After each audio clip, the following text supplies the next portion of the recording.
Let's begin with the hard truths. Since 1970, 40% of everything that has the breath of life, plants and animals, has been erased from the face of the earth, 4 out of every 10 beings. The number of vertebrate animals has been cut almost in half. The beasts of the earth, the birds of the air, the fishes of the seas, amphibians, reptiles, freshwater fish, frogs, and shorebirds have it the worst. Do you remember 1970? If you remember, then you were alive when there were almost twice as many plants and animals, forests and fields as there are now. And if you don't remember 1970, you have spent your whole life in a world that is half of what it should be, an impoverished, simplified, drained, and bulldozed world. I will die in a world that is half as abundantly beautiful as the one I was born into. My children will tear out half the pages in their field guides and throw them away. They won't need them anymore. My grandchildren's picture books about hippopotami, penguins, and wise old owls will be fantasies. It's our generation that's witnessing the end of the era that we evolved in, Thomas Berry wrote. My generation has done what no previous generation could do because they lacked the technological power, and what no future generation will be able to do because the planet will not soon again be so beautiful or abundant. It will take 5 to 7 million years for the earth to recover the abundance it has lost in our lifetimes.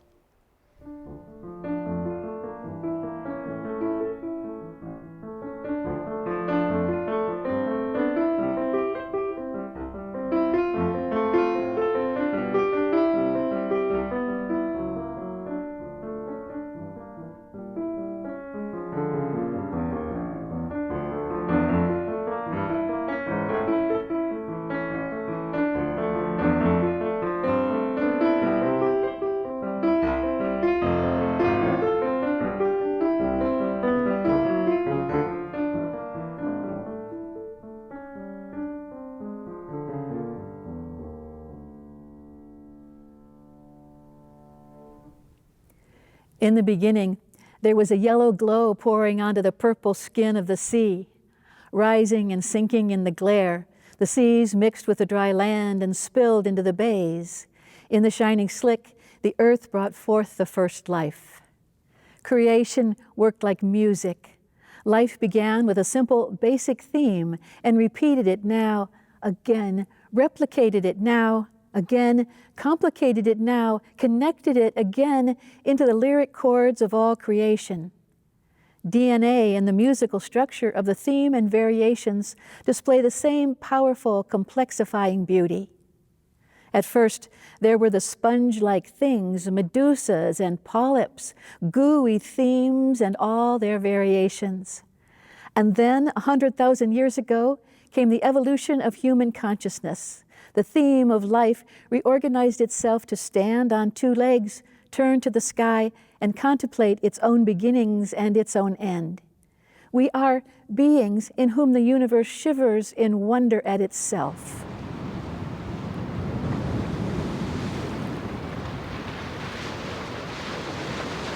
Today, we celebrate the extraordinary chance that we find ourselves in the Cenozoic era, when evolution has achieved its greatest fullness of flowering, what Father Thomas Berry called the most lyric period in Earth history.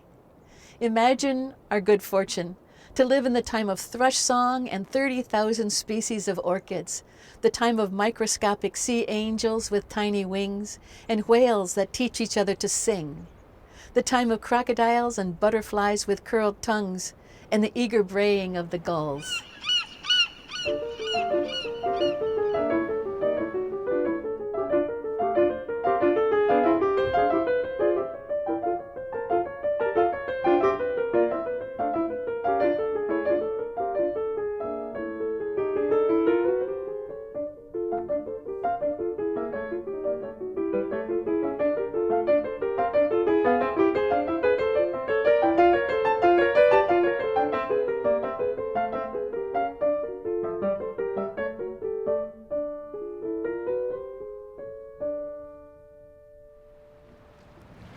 The planet is still crammed with lives of urgent striving, crawling over each other, burrowing into every crack.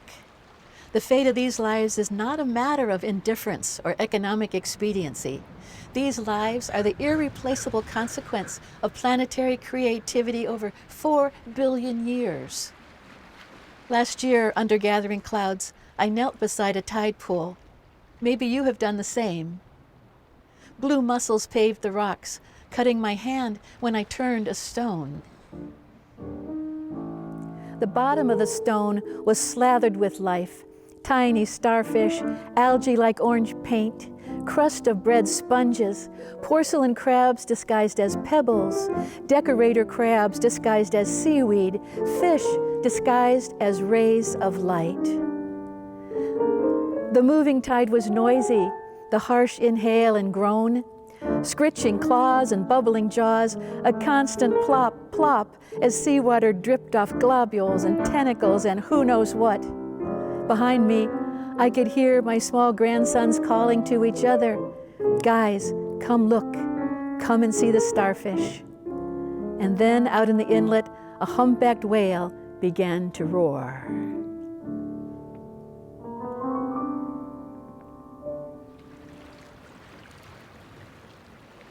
Never have I heard as complete a repudiation of the idea that human beings are the only wondrous beings, that we are in charge, that we are the point of the whole thing. Each being is worthy. Each fractal layer is necessary. All the lives, the theme, all the lives, the variations. Just ask the little boys about the sunflower sea stars, gooey and heavy, sometimes a meter across, stubbled with spines like the gray chin of an ancient man. They creep after prey on legs with 100,000 tube feet. When they're stressed, their legs fall off and crawl away, shedding a chemical that warns of danger. How shimmering with menace the very seawater must be on the day this creature dies.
All the years, we humans have been lifted by the assurance that birds would go and birds would return, that storms would come in season and storms would blow back to sea again, that fish would scatter eggs before they died.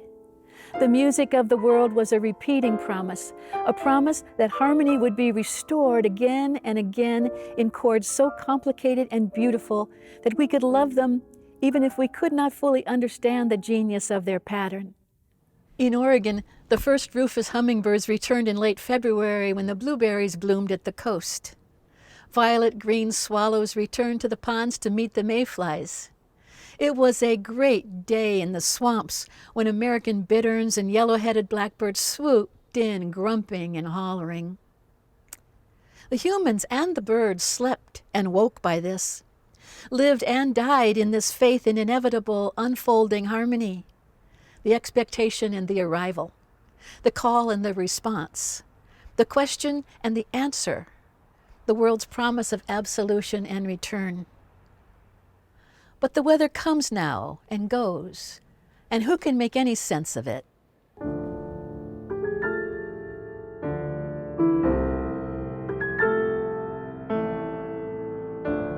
As it turned out, the swallows came back to Oregon before winter was finished, and there were no insects in the wind. Have you seen a starved swallow, its wing frozen to the sand? Have you seen the frozen eye of a swallow? It's white. You can't see into it.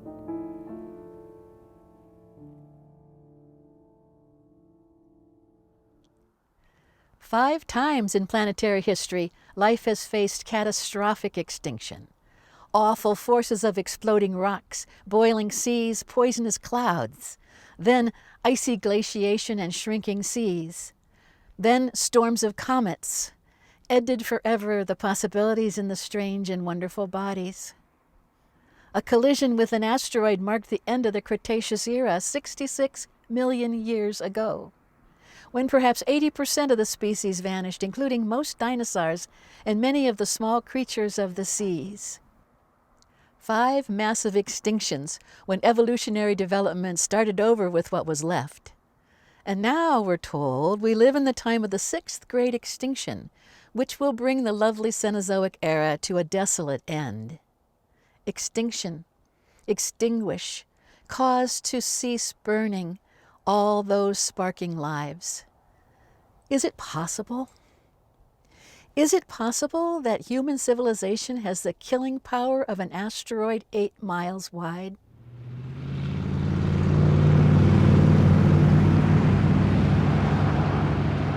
How could this be? It's not hard to know. Just lift your eyes to the hills, or glance across the valley, or walk into a superstore. Expanding human population, expanding human consumption, and then deforestation, habitat destruction, overharvesting of the ocean, agricultural expansion, and climate change. And what causes that? A way of life, a constantly growing, all-consuming culture driven by amoral, extractive industries and lawless governments in deep collusion, an axis of betrayal.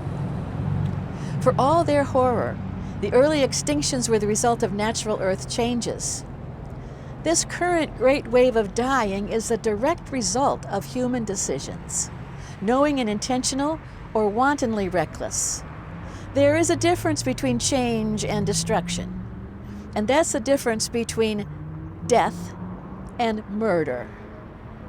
Human intention changes a calamity into a cosmic crime. Extinctions 1 through 5 call us to awe. Number 6 calls us to rage. Rage. Rage against all the killing and the dying.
It's madness, the trades we make.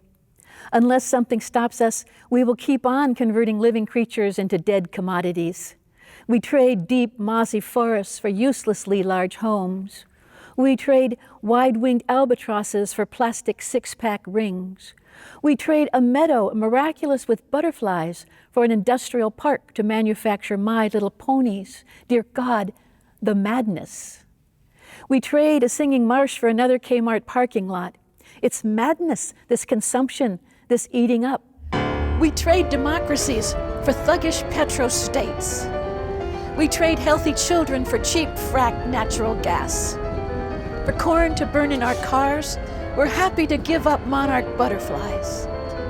For petrochemical profits, we give up the goddamn future. It's a frenzied, mad auction of what's of ancient value for what is cheap and desperately sad. It's a mad rush to the end of the world.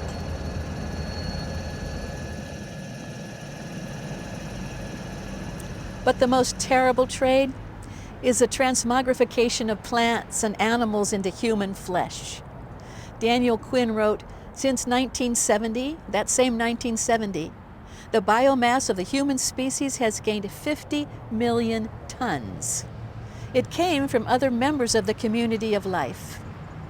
At the same time, the world is losing 150 species a day. We're turning 150 species a day into human fat and gristle. Now, of the biomass of Earth's living fauna, only 4% is wild animals. 36% is human beings. 60% is cows and other bloviating livestock. And the greatest extinctions are in the developing countries, with losses of 58%, where the wealthy countries are outsourcing their environmental destruction.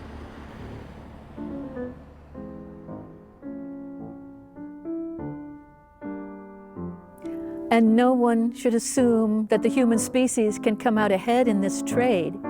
We are like people who live in a penthouse of a 100-story building, Daniel Quinn wrote. Every day, we send workers down to remove blocks from the foundation so we can make our penthouse bigger, fancier. This might work for 100 days, but for hundreds of years? At some point, we will have created so many channels of emptiness that the entire structure will collapse.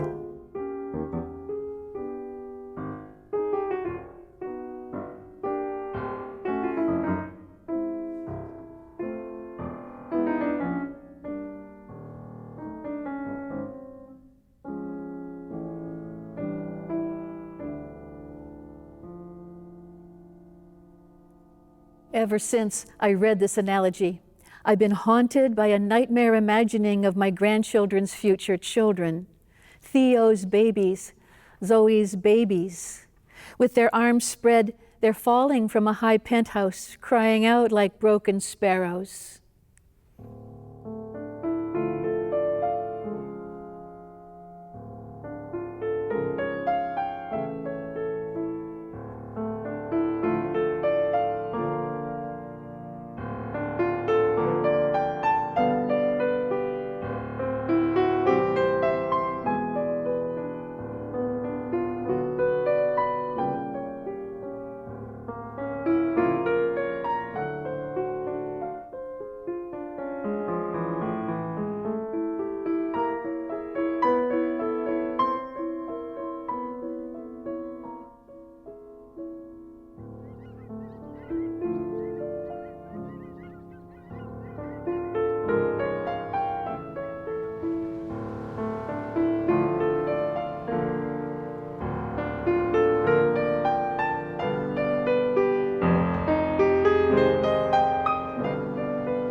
Dear God, how much are we willing to lose? An Amur leopard or gut-shot black rhinoceros struggling to its knees, the hawk-billed turtle, the chimpanzee. A mountain gorilla shot from the jungle trees, falling through an explosion of red parrots and a rain of green leaves. Yangtze sturgeon, Chinese sturgeon, Persian sturgeon, Atlantic sturgeon settling into the mud. Snake river sockeye caught by its shining gill plates in a ghost net, dying in a falling rain of fish scales. Snow leopard, marine iguana, staghorn coral dying in the warming sea. Crows and foxes chased from the cliffs by fracking pumps loud as diesel trucks.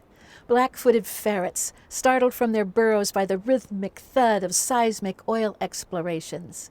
The blue whale, the right whale, hazed by underwater seismic oil explorations. Air guns exploding every 10 seconds. The thud. The pain of impact on the ears. Every 10 seconds, the thud.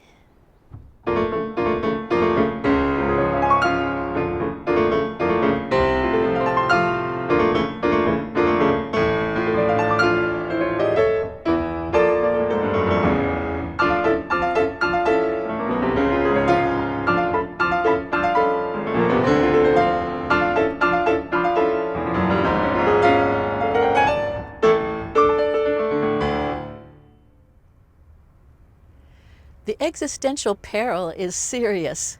Our children can't live on a devastated planet. But the moral peril is worse. It's wrong to wreck the world. When an oil corporation, in order to bloat profits that are already the biggest in the history of money, when a corporation knowingly, intentionally destroys the beautiful networks of lives that sustain our own, that business as usual is immorality on a cosmic scale.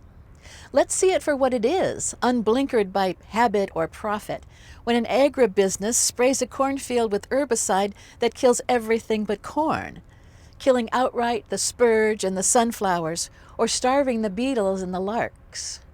Or when a timber corporation cuts to weeping stumps a forest of moss-hung trees with its owls and voles, and sprays poisons from helicopters to kill everything that's left. Let us see it for what it is, when any of us, never asking where it came from or at what cost, orders up music on demand, movies on demand, everything we want on demand, guaranteed, free, 2-day delivery of anything in the world, this privilege, this taking, this tailgate bratwurst party. The extractive, all-consuming economy reveals itself as a giant going-out-of-business sale. Planetary and moral bankruptcy, the economy of dying. How can this be rational? How can this be right?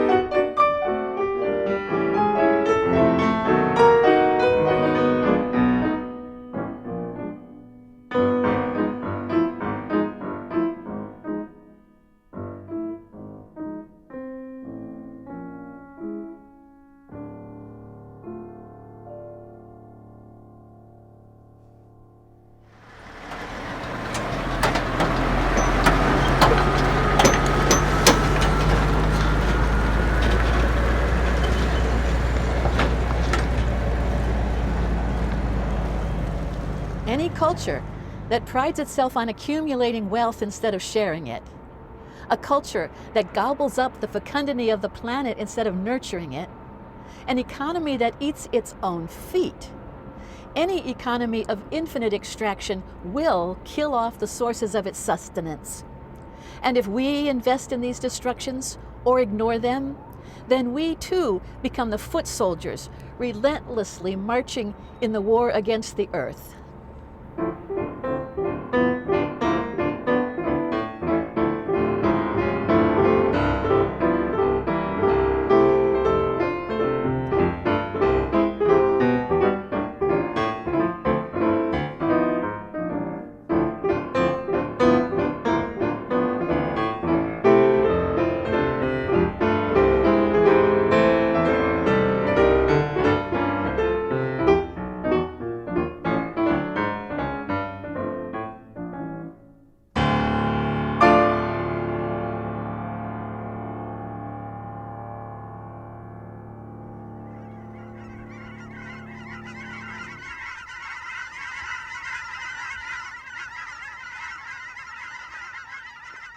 And so we find ourselves at an intermezzo, when even the music extemporizes, wildly searching for a way forward.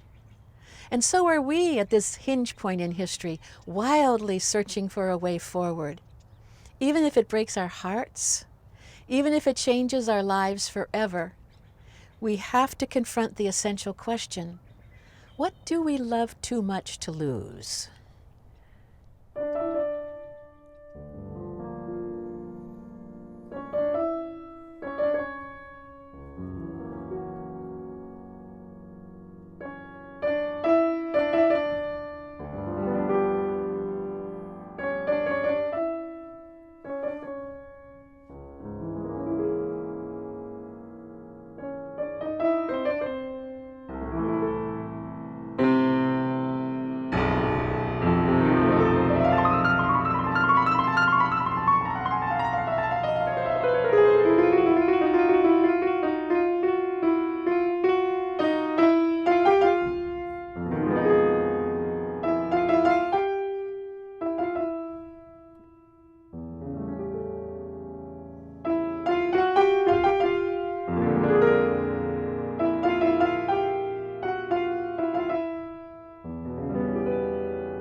In the spring, when our granddaughter was born, I brought her to the pond so she could feel the comfort I had known there for so many years.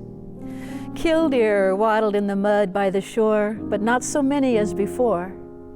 Ahead of the coming heat, butterflies fed in the mud between the cracks, unrolling their tongues to touch salty soil.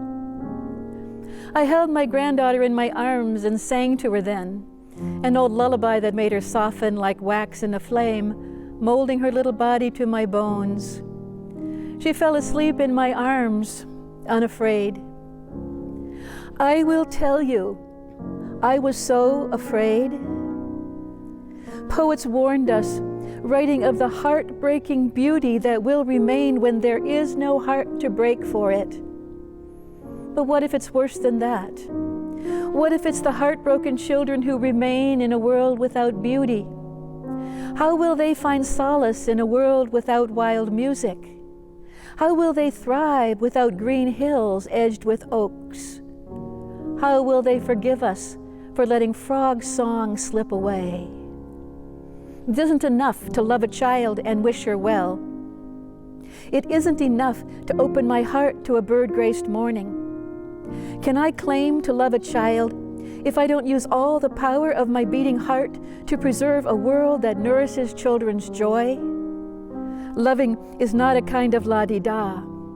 Loving is a sacred trust. To love is to affirm the absolute worth of what you love and to pledge your life to its thriving, to protect it fiercely and faithfully for all time. Ring the Angelus for the salmon and the swallows. Ring the bells for frogs floating in bent reeds. Ring the bells for all of us who did not save the songs. Mother of God, ring the bells for every sacred emptiness. Let them echo in the silence at the end of the day. Forgiveness is too much to ask.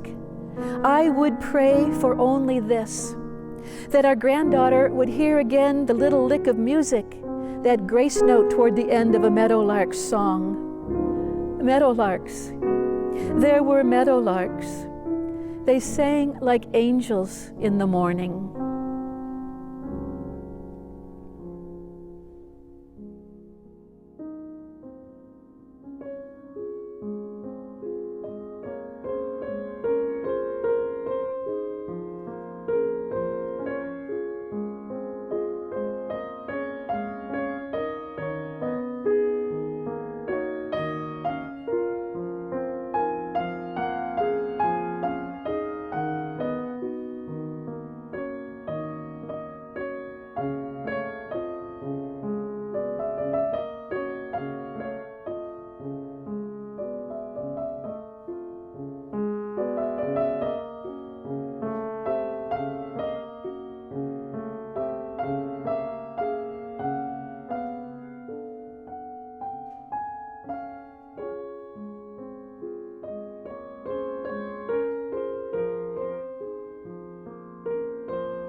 We're struggling to talk about something deeply sacred. The creativity of this living world is continuing to unfold. Be prepared to wonder at this unfurling. Be prepared also for this, that every extinction, every suffering, every destruction is a diminishment of creativity, and so it's a profanity. Be prepared for anger and for grief. Be prepared to love the living world in ways beyond our own understanding. This wondering love is what brings us to the work ahead of us and gives us courage in the struggle. So what do we have to do? 3 things, and we have to do them all. Number 1, stop the killing. Number 2, defend everything we have left. And number 3, create new lifeways in harmony with the earth.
Number one, we will stop this mad killing.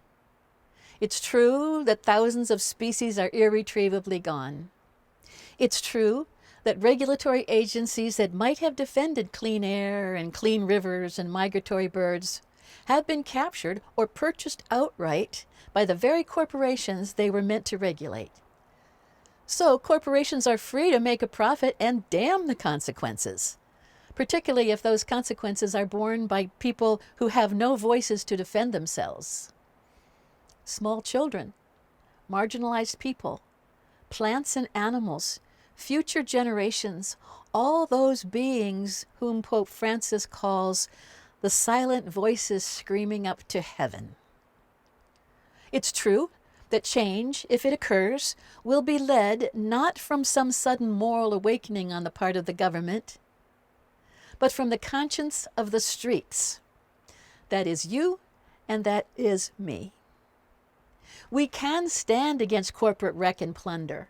Stand in the way with a choir and a conscience and a sign. We can stand and say, this is wrong and I will not be part of it. That's good. Or we can say, this is wrong and I will not allow it. Each of us must emerge full-throated from our private despair. We must find our clarity. We must find our courage.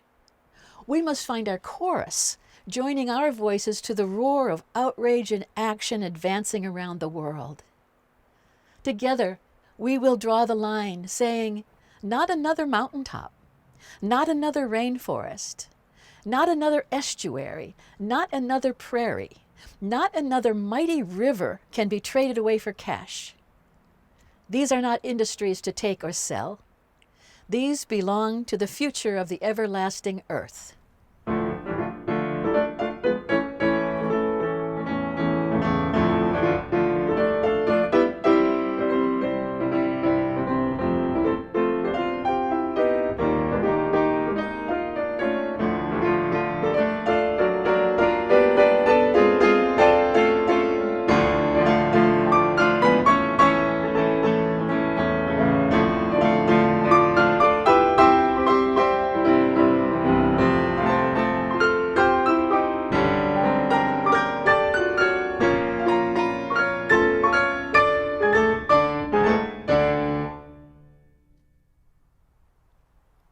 Now, step 2.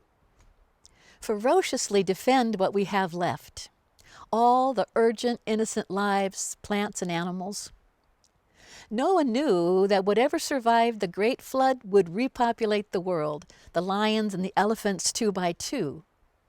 Now, millennia later, the world is going through a biological bottleneck as brutal as God's fury in Noah's time. Whatever species make it through, that's what the world will be made of. Noah protested, I'm old, I'm tired. Why me, O Lord?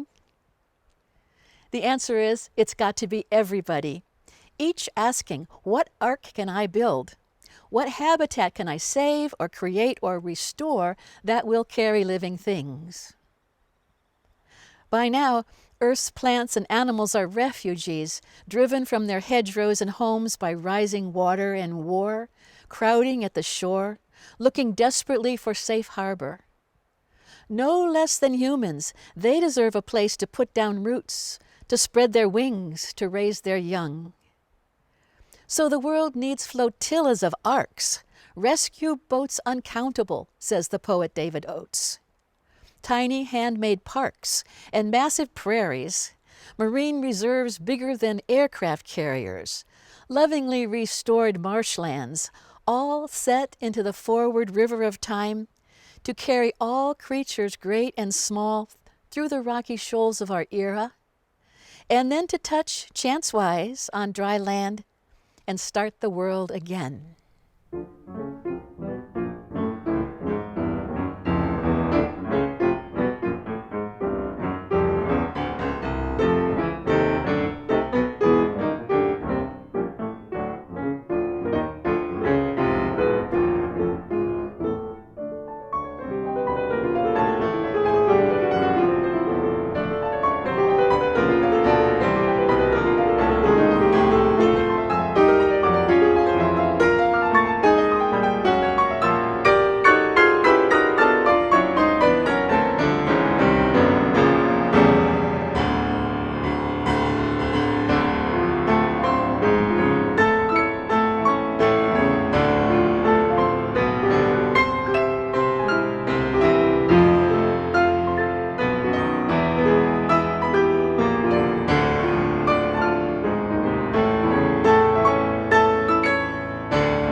The third and necessary thing, start over, imagining new ways to live beautifully on the planet.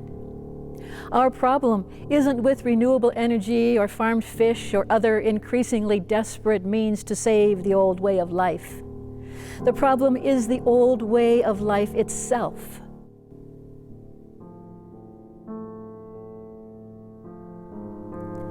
And so the challenge is to invent new life ways of respect and restraint that work with, rather than against, the living, thriving earth. Music is a precarious relationship of sounds moving through time, ephemeral, forever changing. That's what a healthy ecosystem is. That's what a life is. It may be true that everything beautiful flies apart sometime or another, but music sometimes holds it together. That is the miracle in music. Meadows sometimes hold it together. That's the miracle of meadows with all the beings in their skittering, soaring places. And aren't people trying to hold it together, each in our own way? Dear God, aren't we trying? I believe that everything awaits redemption at every moment. Redemption, when the pieces which are scattered are brought together again into the vibrant interconnectedness of living systems.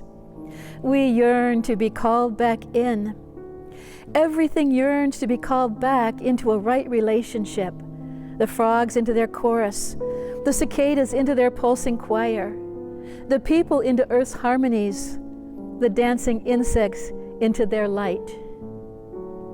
The cosmic challenge of our time is to recreate our humanity through this great crisis. And this means not just saving our species, but realizing our full humanity as it evolves in kinship with all the world's blooming, bellowing lives, so that we can learn what it means to live in concert with the earth, so that, at the end of the day, the children may hum themselves to sleep in the safe and sustaining night.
On the reeling planet that we hold in our hands, may gentle rain fall forever on green hills. May ice come in its time to glaze the bays. May salmon faithfully return when the sandpipers call. May songbirds sing in the apple trees. And may the children hum themselves to sleep in the safe and sustaining night.